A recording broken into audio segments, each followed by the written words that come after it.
నమస్తే, welcome to ABN clinic. తల్లిదండ్రులు ఎన్నటికీ విస్మరించకూడని తొలి సంకేతాలు బిడ్డ సాధారణంగా ఎదుగుతుందో లేదో అని.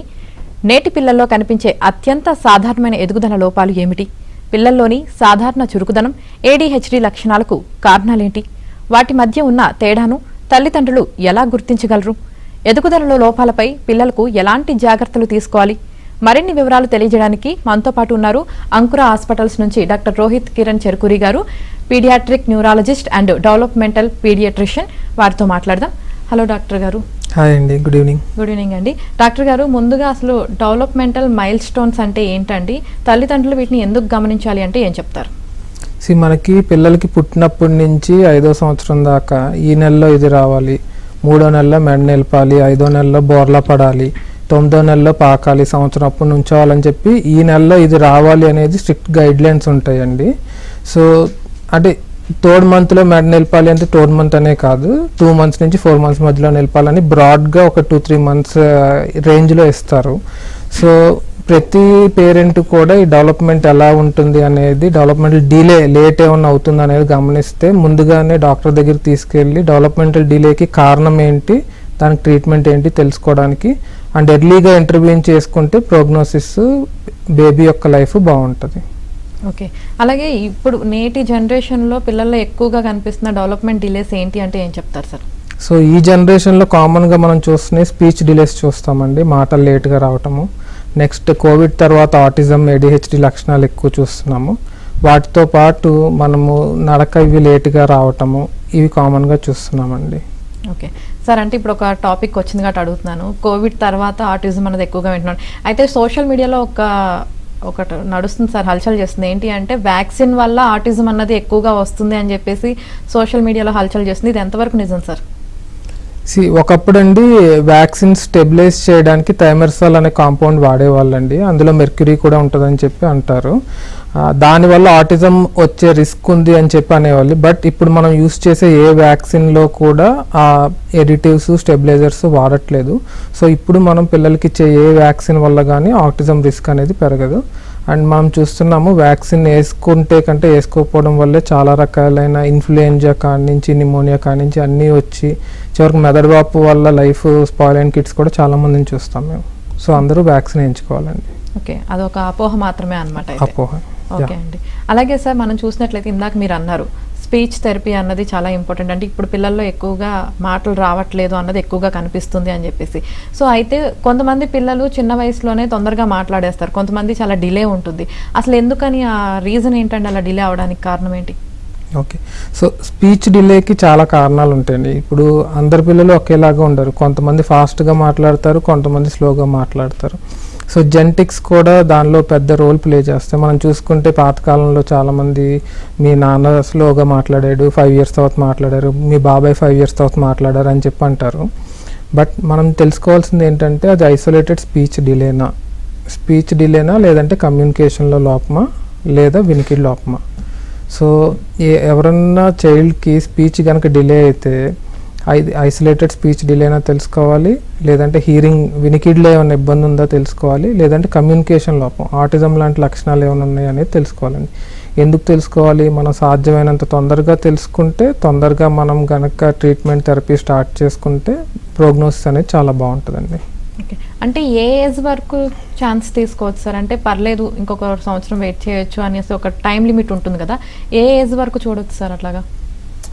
పర్టికులర్ ఫిక్స్డ్ ఏజ్ ఏది ఉండదండి, యాజ్ ఎర్లీ యాజ్ పాసిబుల్. మీకు డౌట్ వస్తే వెంటనే డాక్టర్ని వెళ్ళి కలవటము, డాక్టర్ ఇచ్చే రీఅష్యూరెన్స్ బట్టి యూ షుడ్ బి హ్యాపీ.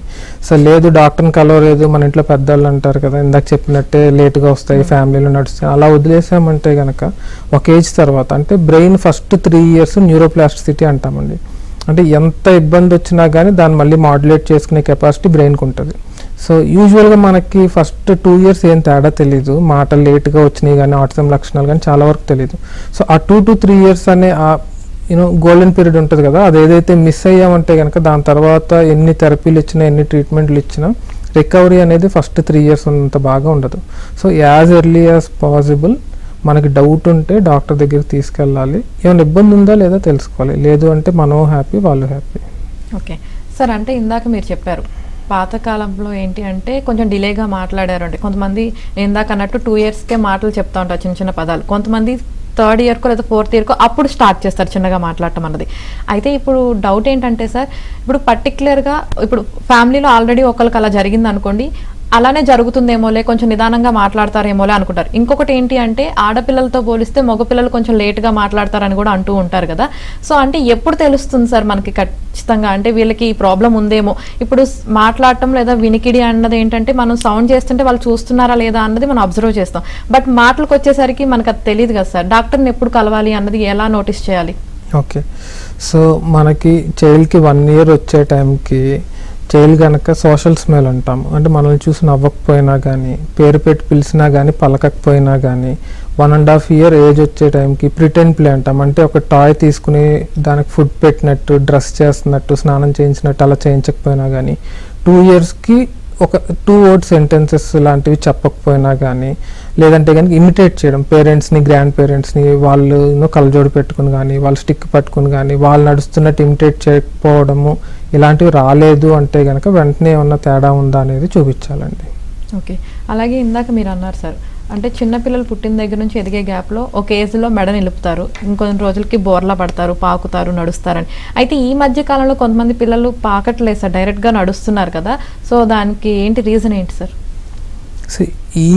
ఈ టైంలో రీసెంట్గా అని కాదు కానీ ఎప్పుడైనా కానీ కొంతమంది పిల్లలు పాకకుండా డైరెక్ట్గా బేర్ వాక్ అంటాం. అంటే మోకాల మీద పాకకుండా డైరెక్ట్ బేర్ లాగా కాళ్ళు చేతులతో పాకడం స్టార్ట్ చేసి నడవటం అలవాటు చేసుకుంటారండి. దానికి స్పెసిఫిక్ కారణం అనేది ఉండదు, అండ్ అది అబ్నార్మల్ కూడా కాదు. చాలామంది పిల్లల్లో చూస్తూనే ఉంటాము. ఓకే, సో దానివల్ల ప్రాబ్లం అయితే ఏం లేదు కదా సార్.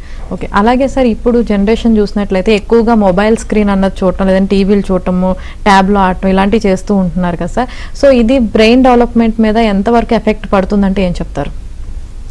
సో ఇప్పుడు ఈరోజు రేపు మనము డెవలప్మెంటల్ డిజార్డర్స్ కానీ, ఇష్యూస్ కానీ ఏదైతే చూస్తున్నామో అందులో మెజారిటీ పార్టీ స్క్రీన్ టైం వల్లే వస్తుందండి.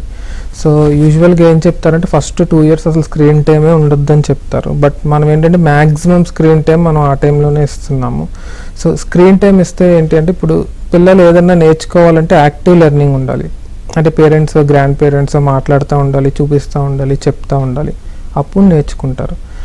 ఈ స్క్రీన్ టైం ఎక్కువ అవడం వల్ల ఏంటంటే ప్యాసివ్ లెర్నింగ్ వస్తుంది. సో దానివల్ల ఏంటి, కమ్యూనికేషన్ అనేది చిన్నపిల్లల్లో దెబ్బతినేది. దానివల్ల ఆటిజం లక్షణాలు అనేవి చూస్తాం.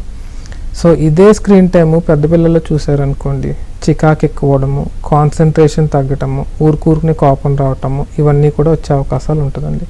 So as much as possible screen time అనేది చిన్నపిల్లల్లో తగ్గించాలి, అండ్ అడాల్సెంట్ పిల్లల్లో కూడా తగ్గించాలి. అండ్ ఫస్ట్ 2 yearsలో అయితే అసలు ఉండనేకూడదు. Okay, okay sir. అలాగే కొంతమంది పిల్లల్ని అబ్జర్వ్ చేసినట్లయితే సార్ స్టార్టింగ్లో బాగానే మాట్లాడేవాళ్ళు, తర్వాత ఈ స్క్రీన్కి అలవాటు అయిపోయిన తర్వాత, స్క్రీన్ చూడటం ఎక్కువైపోయిన తర్వాత వాళ్ళకి రాను రాను మాటలు తగ్గిపోతున్నాయి. ఒకవేళ మాట్లాడినా కూడా నత్తి అన్నది వస్తుంది. సో స్క్రీన్ చూడటం వల్ల ఇలా నత్తి రావటం కూడా జరుగుతుందంటారా? లేదు, అంటే మీరు 2 things చెప్పారండి. ఫస్ట్ ఏంటంటే ఇనీషియల్గా మాటలు బాగా వస్తున్నాయి, స్క్రీన్ చూసాక వెనక్కి వెళ్ళిపోయాడు, మాట్లాడడం ఆపేశాడు అనేది. ఇప్పుడు మనం ఆటిజం ఉండే పిల్లల్లో కానీ ఇదే చూస్తాము. సో ఏంటి, ఫస్ట్ 15 months మనకి చుట్టుపక్కల ఉన్న పేరెంట్స్తో అంత ఇన్వాల్వ్మెంట్ ఉండదు, అవసరం లేదు. సో ఆటోమేటిక్గా సింగిల్ వర్డ్స్ అనేవి వస్తాయండి. సో ఆ 15 months నుంచి తర్వాత ఎదుగుదలకి మాత్రము మనం బయట నుంచి యాక్టివ్ ఇన్పుట్ కావాలి, యాక్టివ్ లెర్నింగ్ కావాలి. అది లేనప్పుడు ఏంటంటే ఫస్ట్ 15 monthsలో నేర్చుకునేవి కూడా వెనక్కి వెళ్ళిపోతాయి. సో అండ్ కమ్యూనికేషన్ కూడా ఎఫెక్ట్ అయ్యిద్ది. దానివల్ల ఏంటంటే మనం పిలిస్తే పలకకపోవడము, మాటలు ఆపేస్తారు, బట్ రైమ్స్ చెప్తారు, ఏబిసిడీలు చెప్తారు, టీవీలో ఏదైతే చూస్తారో అవన్నీ చెప్తారు అనమాట. సో స్క్రీన్ టైం అనేది అసలు ఉండకూడదు. ఓకే, అలాగే సార్ ఇప్పుడు ఆటిజం ఉన్న పిల్లల్లో తల్లిదండ్రులు ఎక్కువగా గమనించాల్సిన లక్షణాలు ఏంటి సార్? అంటే వాళ్ళ ఆటిజం ఉన్న పిల్లల్ని ఎక్కువగా జాగ్రత్తగా చూసుకోవాలంటారు కదా, అలాగే అసలు వాళ్ళకి ఏమేమి లక్షణాలని నోటీస్ చేయాలి అంటే ఏం చెప్తారు? సో అంటే మనకు అసలు ఆటిజం గురించి ఏమీ తెలియకపోయినా అండి 3 గుర్తుంచుకోవాలి మనం. ఒకటి, ఐ కాంటాక్ట్ ఉందా లేదా. సో మనం మాట్లాడేటప్పుడు మన వైపు బేబీ, చైల్డ్ చూస్తున్నాడా లేదా. 2, పేరు పెట్టి పిలిస్తే పలుకుతుందా లేదా, నేమ్ కాల్ రెస్పాన్స్ ఉందా లేదా. 3, జాయింట్ అటెన్షన్ అంటాం. సో అటువైపు చూపించి నాన్న అటు చూడు ఇది ఉంది, ఇటు చూడు అది ఉంది అంటే అటువైపు మనం పాయింట్ చేసిన వైపు చూస్తున్నాడా లేదా. ఇవి రెడ్ ఫ్లాగ్ సైన్స్ అండి. ఇవి ఏ ఏజ్లో ఉన్నా కానీ 1 year తర్వాత ఆటిజం లక్షణాలు ఉన్నట్టే. ఓకేనా. సో ఇవి కాకుండా అబ్నార్మల్గా వాళ్ళకి ఒక చోటే కూర్చోవాలి, లేదంటే ఒకే పని చేయాలని ఇంట్రెస్ట్ ఉంటుంది. చాలామంది పిల్లలకి ఏంటి అంటే సర్కిల్లో ఉండే రౌండ్గా ఉండే ఆబ్జెక్ట్స్ మీద ఇంట్రెస్ట్ ఎక్కువ ఉంటుంది. వాళ్ళు కూడా రౌండ్గా తిరుగుతుంటారు. అండ్ చాలామంది టో వాకింగ్ చేస్తుంటారు అండ్ హ్యాండ్ ఫ్లాపింగ్ చేస్తారు. సో ఇలా ఆటిజంలో 1-2 కాదండి, చాలా లక్షణాలు ఉంటాయి. బట్ ఫస్ట్ 3లో 2 ఉంటే కనుక ఆటిజం ఉందా లేదా అనేది మనం చూసుకోవాల్సి ఉంటుంది. ఇందాక మీరు ఆటిజంని ఎలా గుర్తించాలనేది చెప్పారు కదా, అయితే ఇప్పుడు నా డౌట్ ఏంటంటే ఆటిజంని ఒకవేళ ముందుగానే గుర్తించి వాళ్ళకి ఆన్ టైం కనుక ఒకవేళ ట్రీట్మెంట్ కనుక ఇస్తే వాళ్ళు నార్మల్ లైఫ్ ఇప్పుడు లీడ్ చేస్తున్నారా? అలాంటి స్టోరీస్ ఏమైనా ఉన్నాయా సార్? యా, సో ఆటిజం అనేదండి మనం ఎర్లీగా రికగ్నైజ్ చేస్తే, అంటే 2.5 years లోపల కనుక మనం ఆటిజం రికగ్నైజ్ చేస్తే దాన్ని కంట్రోల్ చేసుకోవచ్చు. సో ఆటిజం అనే డిజార్డర్కి క్యూర్ అనేది ఉండదు, కంట్రోల్ చేసుకోవచ్చు. ఎలా కంట్రోల్ చేసుకోవచ్చు అంటే ఎర్లీ ఇంటర్వెన్షన్ ద్వారా, థెరపీల ద్వారా కంటిన్యూ చేసుకోవచ్చు. అలా చాలామంది పిల్లలు, సో ముందు మనకు ఆటిజం కాజ్ ఏంటనేది చూసుకోవాలండి. సో సగం మంది పిల్లలు స్క్రీన్ టైం తప్ప మనకు వేరే కారణం దొరకదు. అలాంటి పిల్లల్లో స్క్రీన్ టైం వల్లే ఇలా కమ్యూనికేషన్లో డిలేస్ ఉన్నాయి, ఆటిజం లక్షణాలు ఉన్నాయి, తెలివితేటలు బాగున్నాయి, మిగతా నడక అంతా కూడా టైంకి వచ్చిందన్న పిల్లల్లో ఎర్లీగా మనం ఇంటర్వెన్షన్ స్టార్ట్ చేస్తే వాళ్ళు నార్మల్ అయిన పిల్లలు చాలామంది ఉన్నారండి. బట్ 3 years లోపల మనము థెరపీ అనేది స్టార్ట్ చేసుకోవాలి. Okay sir. అలాగే ఇందాక మీరు మాటలు రాని పిల్లలకి స్పీచ్ థెరపీ కూడా స్టార్ట్ చేయాలి అని చెప్పేసి అన్నారు కదా సార్, అసలు స్పీచ్ థెరపీ అంటే ఏంటి సార్, ఎలా ఉంటుంది చెప్తారు ఒకసారి? స్పీచ్ థెరపీ ఏంటి అంటే ఫస్ట్ మనకి ఓరోమోటర్ స్టిమ్యులేషన్ అనేది చేస్తారండి. సో దానివల్ల ఏంటి అంటే ఏ పదాలు లిప్, టంగ్ ఎలాగ మూమెంట్ చేయాలనేది వాళ్ళు ట్రైనింగ్ ఇస్తారు. దాని తర్వాత ఆ టంగ్ సైడ్ వర్డ్ మూమెంట్స్ ఎలా చేయాలి, ఒక్కొక్క లెటర్కి కొన్ని లెటర్స్ ఉంటాయి కదండి, డిఫికల్ట్ లెటర్స్, దానికి కోఆర్డినేషన్ ఎలా చేయాలనేది ట్రైన్ చేస్తారు. అవి ట్రైన్ చేసిన తర్వాత ఒక వర్డ్ని మనకు డివైడ్, ఫోనిమ్స్ అంటాం, దాని కింద డివైడ్ చేసి స్లోగా ట్రైన్ చేస్తారండి. అండ్ పిల్లలకి ఏం ట్రైన్ చేయాలన్నా కానీ త్రూ ప్లే, వాళ్ళకి ఇంట్రెస్ట్ ఉండేలా ఆటల ద్వారానే లేదంటే పజిల్స్ వీటి ద్వారానే ట్రైనింగ్ ఇవ్వాలండి. ఓకే అండి. అలాగే ఇప్పుడు మనం చూసినట్లయితే కొంతమంది పిల్లలు చాలా యాక్టివ్గా ఉంటారండి, కొంతమంది చాలా హైపర్ యాక్టివ్గా ఉంటారు. అయితే జనరల్గా యాక్టివ్గా ఉండే కిడ్స్కి అలాగే ADHD లక్షణాలు ఉన్న కిడ్స్కి డిఫరెన్స్ ఎలా కనిపెట్టాలండి? సో ఈ జనరేషన్లో కిడ్స్ అందరూ కూడా చాలా యాక్టివ్గా ఉంటున్నారండి. చూస్తుంటే అందరూ హైపర్ యాక్టివ్గా ఉన్నారని చెప్పి తీసుకొస్తారు. బట్ మనం తెలుసుకోవాల్సింది ఏంటంటే ఇప్పుడు హైపర్ యాక్టివ్ కిడ్స్ అన్ని సిచ్యువేషన్స్లో కూడా హైపర్ యాక్టివ్గానే ఉంటారు. ఇప్పుడు మనం రెగ్యులర్గా కిడ్స్ ఎలా ఉంటారంటే మన ఇంట్లోనో బయటకు వచ్చినప్పుడు యాక్టివ్గా ఉంటారు. బట్ అదే స్కూల్కి వెళ్ళినప్పుడు వాళ్ళకి ఎవరన్నా భయం ఉన్నప్పుడు మాత్రం చాలా స్ట్రిక్ట్గా కూర్చుంటారు. వాళ్ళు యాక్టివిటీ ఎక్కువ ఉందా లేదా అనేది డౌట్ వస్తుంది. రెండోది ఏంటంటే ఇప్పుడు నార్మల్ కిడ్స్ అనే వాళ్ళ కాన్సన్ట్రేషన్ లెవెల్స్ అనేవి చాలా బాగుంటాయి. సో ఏదన్నా స్కిల్ కానీ, ఏదన్నా వర్క్ కానీ, ఏదన్నా యాక్టివిటీ కానీ స్టార్ట్ చేసినప్పుడు అది అయ్యేదాకా ఒక చోట నిలకడగా కూర్చుని చేయగలిగే కెపాసిటీ ఉంటుంది. బట్ ADHD హైపర్ యాక్టివిటీ ఉన్న కిడ్స్కి అటెన్షన్ స్పాన్ అనేది చాలా తక్కువ ఉంటుంది.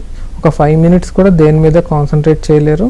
ఇటు నుంచి అటు, అటు నుంచి ఇటు నిలకడ లేకుండా పరిగెడుతూనే ఉంటారు. అండ్ స్కూల్లో కూడా ఇష్యూస్ వస్తాయి అండ్ టీచర్స్ నుంచి కూడా కంప్లైంట్స్ వస్తాయి. ఓకే. అలాగే పిల్లల్లో అసలు ఎలాంటి సిమ్టమ్స్ కనిపిస్తే పేరెంట్స్ న్యూరాలజిస్ట్ డాక్టర్ని కలవాలంటారు? అంటే చాలా బ్రాడ్ క్వశ్చన్ ఇది. బట్ మీ పేరెంట్స్కి ఏ విధమైన డౌట్ వచ్చినా కానీ పీడియాట్రిషియన్ కలవాలి. సో పీడియాట్రిషియన్ వైపు నుంచి న్యూరాలజిస్ట్ నీడ్ ఉంది అనుకుంటే కనుక న్యూరాలజిస్ట్ని కావాలి. బట్ మనం కామన్గా చూసే ఏంటి, మాటలు లేట్గా రావటం చూస్తుంటాము. సో కమ్యూనికేషన్లో లోపల ఆటిజం లక్షణాలు చూస్తుంటాము. అల్లరి ఎక్కువ ఉంది అని చూస్తుంటాము. ఎదుగుదలలో లోపాలు ఉన్నాయని చూస్తుంటాము. చిన్నపిల్లల్లో ఫిట్స్ వచ్చాయని చూస్తుంటాము. సో ఇవి మనం కామన్గా చూసేవి. ఇలాంటి ఏ లక్షణాలు అనిపించినా, డౌట్స్ ఉన్నా కానీ న్యూరాలజిస్ట్ని కలవాలండి. ఓకే. అలాగే సార్ కొంతమంది పిల్లల్లో ఫిట్స్ అన్నది చూస్తూ ఉంటాం చిన్నపిల్లల్లో కూడా. సో అసలు ఫిట్స్ అన్నది ఎందుకు వస్తాయి సార్ చిన్నపిల్లలకి కూడా? ముందండి మనకు పెద్దవాళ్ళలో ఫిట్స్ ఎందుకు వస్తాయి, ఏదైనా స్ట్రోక్ వస్తాయి, చిన్న చిన్న హెమరేజెస్ వస్తాయి, దెబ్బ తగిలినా కానీ వస్తాయి. చిన్నపిల్లల్లో చాలా వరకు ఫిట్స్కి కారణాలు ఉండవండి. కామన్గా మనం పిల్లల్లో చూసేది ఫెబ్రైల్ సీజర్స్ అంటాము, జ్వరంతో వచ్చే ఫిట్స్ చిన్నపిల్లల చేష్టలు. అవి ఫ్యామిలీస్లో నడుస్తూ ఉంటాయండి. సో ఫాదర్కి కానీ గ్రాండ్ ఫాదర్కి కానీ ఫిట్స్ వస్తుంటాయి. అవి కాకుండా చిన్నపిల్లల్లో వయసు రీత్యా వచ్చే ఫిట్స్ ఉంటాయి. లైక్ కొన్ని ఛానలోపతీస్ ఫస్ట్ 1 yearలో వస్తాయి. జ్వరంతో వచ్చే ఫిట్స్ 6 months నుంచి 6 yearsకి వస్తాయి. ఇంకొన్ని ఫిట్స్ ఆబ్సెంట్ సీజర్స్ లాంటివి 6 years నుంచి 12 years వస్తాయి. అలాగే ఏజ్ రిలేటెడ్ ఎపిలెప్సీస్ అంటామండి, అవి చిన్నపిల్లల్లో కామన్గా చూస్తాం. అంటే ఏదన్నా బ్రెయిన్లో ఇష్యూ వల్ల వచ్చే ఫిట్స్ కన్నా కూడా ఇలా ఏజ్ రిలేటెడ్ బినైన్ తగ్గిపోయే ఫిట్స్ ఎక్కువ చూస్తుంటాం చిన్నపిల్లల్లో. ఓకే, అంటే ఇప్పుడు చిన్నపిల్లల్లో వచ్చే ఫిట్స్, జ్వరంతో వచ్చిన ఫిట్స్ అయితే తగ్గిపోతాయి, కానీ మిగిలినవి అయితే లైఫ్ లాంగ్ ఉంటాయండి. వాటికి మెడిసిన్ వాడాలా? ఎలాంటి ఫిట్స్కి లైఫ్ లాంగ్ మెడిసిన్ వాడాలి, ఎలాంటివి తగ్గిపోతాయి సార్?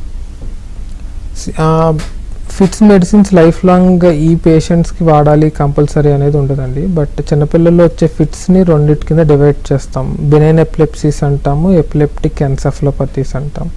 మనం ఇప్పుడు చెప్పిన ఆబ్సెంట్ సీజర్స్ కానీ ఫెబ్రైల్ సీజర్స్ కానీ ఇవన్నీ బినైన్ ఎపిలెప్సీస్ అనమాట. ఇవి వయసుతో వస్తాయి, వయసు దాటిన తర్వాత వెళ్ళిపోతాయి. యూజువల్గా అలాంటి కేసెస్లో 2 years మెడికేషన్స్ వాడితే సరిపోతుందండి. అలా కాకుండా ఎపిలెప్టిక్ ఎన్సెఫలోపతీస్ అంటాం. అదే ఏ కారణం వల్ల అయినా అవ్వచ్చు. సో జన్యుపరమైన కారణాల వల్ల అవ్వచ్చు, పుట్టినప్పుడు ఆడకపోవడం వల్ల బ్రెయిన్ డెవలప్ అవ్వకపోవచ్చు, బ్రెయిన్ సరిగ్గా తయారవ్వకపోవచ్చు, అండ్ వేరే ఏ కారణమైన స్ట్రోక్ లాంటిది ఉండొచ్చు. అలాంటి కండిషన్స్లో మెడికేషన్స్ 2 కన్నా ఎక్కువ వాడాల్సిన అవసరం రావచ్చు. అండ్ ఫిట్స్ కంట్రోల్కి సర్జరీ కూడా చేయాల్సిన అవసరం రావచ్చు. అండ్ లైఫ్ లాంగ్ కూడా మెడికేషన్స్ వాడాల్సిన అవసరం రావచ్చు. ఓకే అండి, అలాగే ఇప్పుడు ఈఈజీ అలాగే ఎంఆర్ఐ స్కాన్ లాంటి టెస్ట్లు చిన్నపిల్లలకి చేయొచ్చు అండి? ఎందుకంటే రేడియేషన్ ఉంటుంది కాబట్టి పిల్లలకి అంత సేఫ్ కాదని పేరెంట్స్ భయపడుతూ ఉంటారు కదా, సో అది ఎంతవరకు సేఫ్ అంటారు? సో చాలామంది పేరెంట్స్ ఎంఆర్ఐ చేయించుకోవాలి, ఈజీ చేయించుకోవాలంటే ఇంత చిన్నపిల్లకి స్కాన్ చేయాలండి అని అడుగుతారు. సో మనకి ఈజీ అనేది వైర్స్ పెట్టి హార్ట్కి ఈసీజీ ఎలా చేస్తామో అలాగే బ్రెయిన్ నుంచి సిగ్నల్స్ తీసుకునిద్దండి. అండ్ ఎంఆర్ఐ స్కాన్ మ్యాగ్నెట్స్ ద్వారా నడుస్తుంది. సిటీ స్కాన్ అనేది రేడియేషన్ ఉంటుందండి, కానీ ఎంఆర్ఐ స్కాన్ రేడియేషన్ ఉండదు. సో ఈజీ అండ్ ఎంఆర్ఐ పిల్లల్లో చాలా సేఫ్ అండి, అందరూ చేసుకోవచ్చు. ఇబ్బంది అయితే సైడ్ ఎఫెక్ట్స్ ఉండవు, లాంగ్ టర్మ్ ఎఫెక్ట్స్ కూడా ఏముండవు. ఓకే, అలాగే సార్ ఇప్పుడు చిన్నపిల్లల బ్రెయిన్ డెవలప్మెంట్కి పేరెంట్స్ ఇంట్లో ఎలాంటి జాగ్రత్తలు తీసుకుంటే ఆ బ్రెయిన్ డెవలప్మెంట్ అన్నది చాలా బాగుంటుంది అంటారు? మోస్ట్ ఇంపార్టెంట్ అండి, చిన్నపిల్లల ఫిజికల్ అండ్ మెంటల్ గ్రోత్కి న్యూట్రిషన్ అనేది చాలా ఇంపార్టెంట్. బ్యాలెన్స్ డైట్ తీసుకోవాలి, న్యూట్రిషియస్ ఫుడ్ అనేది ఇవ్వాలి. నెక్స్ట్ ఈరోజు రేపు మనం చూస్తుంది ఏంటంటే న్యూక్లియర్ ఫ్యామిలీస్ ఎక్కువైపోతున్నాయి. అంటే పేరెంట్స్ చైల్డ్ అండ్ ఇద్దరు పేరెంట్స్ కూడా వర్కింగ్ పేరెంట్స్ ఉంటున్నారు. సో దానివల్ల ఈ సిమ్టమ్స్ అన్ని చూస్తున్నాం. ఎందుకు చూస్తున్నాము? మనము చైల్డ్కి టైం ఇవ్వలేకపోతున్నాం. ఇందాకే అనుకున్నాం కదండి, చైల్డ్ ఏదైనా నేర్చుకోవాలి అంటే త్రూ యాక్టివ్ లెర్నింగే నేర్చుకోవాలి. సో అంటే పేరెంట్స్ నేర్పించాలి, అది ఇంట్రెస్ట్గా ఉండాలి, త్రూ ప్లే ఆటల ద్వారా నేర్పించాలి. So most important thing parents కిడ్కి టైం ఇవ్వాలి, ఫోన్ ఇవ్వకూడదు. ఓకే, అలాగే సార్ పిల్లలు కనుక ఎదుగుదలకి సంబంధించి ఎలాంటి ఫుడ్ పెడితే బాగుంటుంది అంటారు? అంటే ఇప్పుడు ఈ జనరేషన్ పిల్లలు ఫుడ్ తినడానికి అంత ఇంట్రెస్ట్ చూపించట్లేదు, బయట ఫాస్ట్ ఫుడ్ తిన్నంత ఇదిగా ఇంట్లో ప్రోటీన్ ఫుడ్ తినమంటే తినట్లేదు కదా, సో వాళ్ళ ఎదుగుదల కోసం ఎలాంటి ఫుడ్ పెడితే మంచిది అంటారు? సో ఏదైనా బ్యాలెన్స్ న్యూట్రిషనే ఇవ్వాలండి కిడ్స్కి. మనం ఏంటంటే ఈరోజు పిల్లలు ఎలా తయారయ్యారంటే రోజు కూల్ డ్రింక్ తీసుకోవాలి, రోజు ఐస్ క్రీమ్స్ తినాలి, కేక్స్ తినాలి. సో చిరుతిళ్ళు అనేవి ఆపేసేయాలి. బ్యాలెన్స్డ్ ఫుడ్ ఇంటికాడ తీసుకున్న ఫుడ్ అన్నీ పెట్టాలి, హై ప్రోటీన్ డైట్ పెట్టాలి, అండ్ నట్స్ అండ్ ఫ్రూట్స్ అనేది ఎక్కువ ఇవ్వాలండి. కొంతమంది పిల్లలు ఫుడ్ కూడా సరిగ్గా తీసుకోవట్లేదు అంటారు. సో మనం చూడాల్సింది ఏంటి? ఫుడ్ తీసుకోవట్లేదు ఓకే, బట్ వెయిట్ మరీ తక్కువ ఉందా లేదా? ఓకే, వెయిట్ బాగానే ఉన్నాడు, ఫిజికల్ గ్రోత్ బాగానే ఉంది, మెంటల్ గ్రోత్ అంటే తన తెలివితేటలు, మాటలు, చదువు ఇవన్నీ బాగానే ఉంటే వదిలేయచ్చండి. బట్ వెయిట్ బాగా తక్కువ ఉంది, చిరుదిల్లే కాదు ఇంటికాడ ఫుడ్ కూడా ఏం తీసుకోవట్లేదు అని అలా తక్కువ ఫుడ్ తీసుకుంటున్న పిల్లలకి మనం ఫుడ్ ఫార్టిఫై చేయాలి. ఏం చేయాలి? న్యూట్రిషన్ పెంచాలి. అలాగా మనం ఇచ్చే ఫుడ్లో గీ వేయాలి, ఇచ్చే ఫుడ్లో జాగరీ వేయాలి, ఇచ్చే ఫుడ్లో డ్రై ఫ్రూట్ పౌడర్ ఇవ్వాలి. ఓకే, ఫుడ్ అలా పెడితే సరిపోతుంది అంటారు. అదేవిధంగా సార్ ఇప్పుడు పిల్లలు కొంతమంది ఫుడ్ తినట్లేదు, అలాగే మంచినీళ్ళు కూడా చాలామంది తాగరు. అంటే గుర్తు చేసినా తాగండి తాగండి అని చెప్పినా తాగరు, అంటే చాలా తక్కువ తాగుతూ ఉంటారు. అలా తాగడం వల్ల ఏమైనా ప్రాబ్లం ఉంటుందంటారా? చిన్నపిల్లలు ఒంటి తీరు బట్టి ఉంటుందండి. కొంతమంది పిల్లలకు బాగా చెమటలు పడతాయి అండ్ ఫిజికల్ యాక్టివిటీ బాగా ఎక్కువ ఉంటుంది, మెటబాలిక్ రేట్ ఎక్కువ ఉంటుంది. అలాంటి పిల్లలు వాటర్ ఎక్కువ తాగుతారు. కొంతమంది పిల్లలు ఏంటి అంటే మెటబాలిక్ రేట్ తక్కువ ఉంటుంది, చెమటలు తక్కువ పడతాయి అండ్ ఆటల్లో పడి వాటర్ తాగడం అనేది మర్చిపోతారు. సో మనం ఏంటంటే డైలీ ఇంత, సో ఈ ఏజ్ పిల్లలకి 1 గ్లాస్ తాగాలి, ఇంకో 5 years పిల్లలకి ఒక 2 glasses తాగాలి. అలా మనం రొటీన్ అనేది పెట్టుకుని రెగ్యులర్గా వాటర్ అనేది ఇవ్వటము. స్కూల్ గోయింగ్ చైల్డ్కి అయితే morning 1 bottle, evening 1 bottle complete చేయాలనేది వాళ్ళకి పెడతాయండి. వాళ్ళ మినిమం ఇంటేక్ ఆఫ్ వాటర్ అనేది వెళ్ళిద్ది. ఓకే, అలాగే మనం చూసినట్లయితే కొంతమంది పుట్టిన పిల్లలకి కామర్లు అలాంటివి వస్తూ ఉంటాయి కదండి, అలా వచ్చిన పిల్లలకి ఫ్యూచర్లో ఏమైనా సైడ్ ఎఫెక్ట్స్ ఉండే అవకాశం ఉందా అండి? సో చాలామంది పిల్లలకి పుట్టగానే కామర్లు అనేది చూస్తామండి.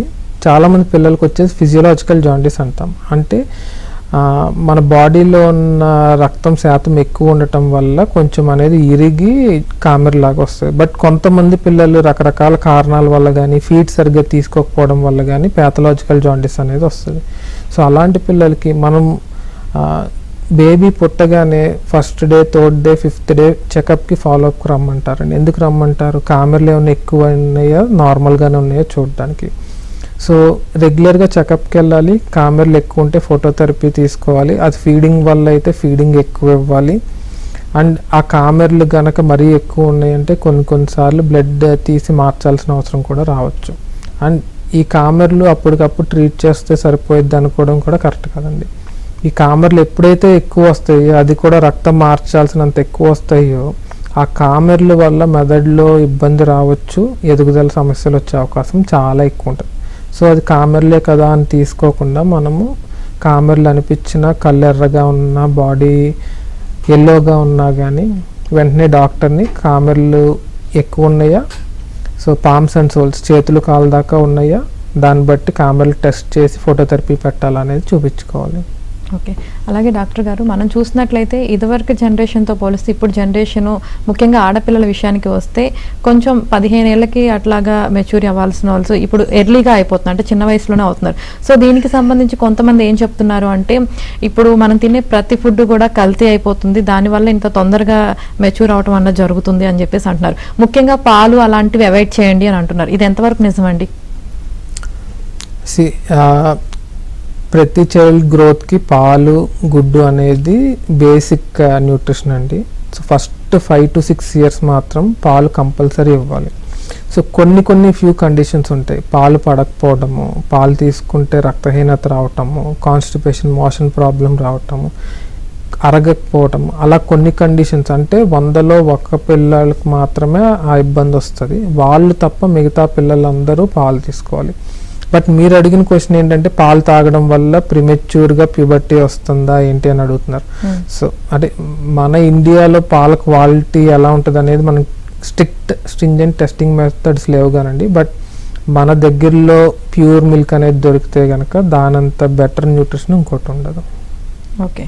అలాగే డాక్టర్ గారు, ఫైనల్గా చెప్పండి, అంటే కొంతమంది తల్లిదండ్రులు పిల్లల ఎదుగుదలకు సంబంధించి బాధపడుతూ ఉంటారు, కానీ డాక్టర్ దగ్గరికి వచ్చి చూపించడానికి కొంచెం ఆలోచిస్తారు. అరే మా పిల్లల్ని ఇలా తీసుకువెళ్తే చుట్టూ ఏమనుకుంటారో, లేదంటే మా బాబు ఏమన్నా ఫీల్ అవుతాడేమో, అలా ఆలోచిస్తూ ఉంటారు కదా, అలాంటి వాళ్ళకి మీరు ఏం చెప్తారండి? అంటే పిల్లలకి ఇష్యూ ఉందనే కాదండి, చాలామంది హాస్పిటల్కి ఎందుకు తీసుకురారంటే ఒక భయం. ఏంటి, హాస్పిటల్కి తీసుకెళ్తే ఎక్కడ నిజంగా ఇబ్బంది ఉంది, ఆ డిజార్డర్ ఉంది అని డాక్టర్ చెప్తారు. సో అది ఉంది అని తెలిస్తే ఎక్కడ చుట్టుపక్కల దగ్గరలో అవహేళన అవుతాము అనేది చాలామంది ఫీల్ అవుతారు. అండ్ కొంతమంది ఏంటి అంటే, మా బాబుకి ఏం లేదు, మా బాబు అంతా నార్మల్గా ఉన్నాడు అని ఫిక్స్డ్ మైండ్లో ఉంటారు. బట్ మీకు ఏదన్నా డౌట్ వచ్చినా, అంటే పేరెంట్స్ ఆర్ బెస్ట్ జడ్జెస్ అండి. సో పేరెంట్స్కే బెటర్గా తెలుస్తుంది. సో మీకు ఏదన్నా డౌట్ ఉంటే డాక్టర్ దగ్గరికి తీసుకెళ్ళండి. అబ్నార్మల్ ఉంది అంటే మీకు డాక్టర్ మీద నమ్మకం ఉంటేనే తీసుకెళ్ళండి. నమ్మకం ఉన్న డాక్టర్ దగ్గరికే తీసుకెళ్ళండి. అండ్ డాక్టర్ చెప్పింది మాత్రం లైట్గా తీసుకోవద్దు. నేను రోజు చూస్తుంటాను కదా, చాలామంది పేరెంట్స్ వస్తారు, పేరెంట్స్తో పాటు గ్రాండ్ పేరెంట్స్ వస్తారు. పేరెంట్స్ కంగారుగా ఉన్నా కానీ గ్రాండ్ పేరెంట్స్, మా అబ్బాయికి ఇలాగే ఉంది, మా చిన్నబ్బాయికి చిన్నప్పుడు ఇలాగే వచ్చింది అని చెప్పి అంటారు. సో ఫస్ట్ ఏంటంటే, మనము బాబుకి ఇబ్బంది ఉంది అనేది గ్రహించాలి. దాన్ని యాక్సెప్ట్ చేస్తేనే తన లైఫ్ బెటర్గా ఉంటుంది. Right. Thank you doctor Rohit గారు, చిన్నపిల్లల డెవలప్మెంట్కి సంబంధించి చక్కటి సలహాలు, సూచనలు ఇచ్చినందుకు. Thank you. చూశారు కదా, ఇది ఇవాళ ఏబిఎన్ క్లినిక్. మరిన్ని అప్డేట్స్ కోసం కీప్ వాచింగ్ ఏబిఎన్.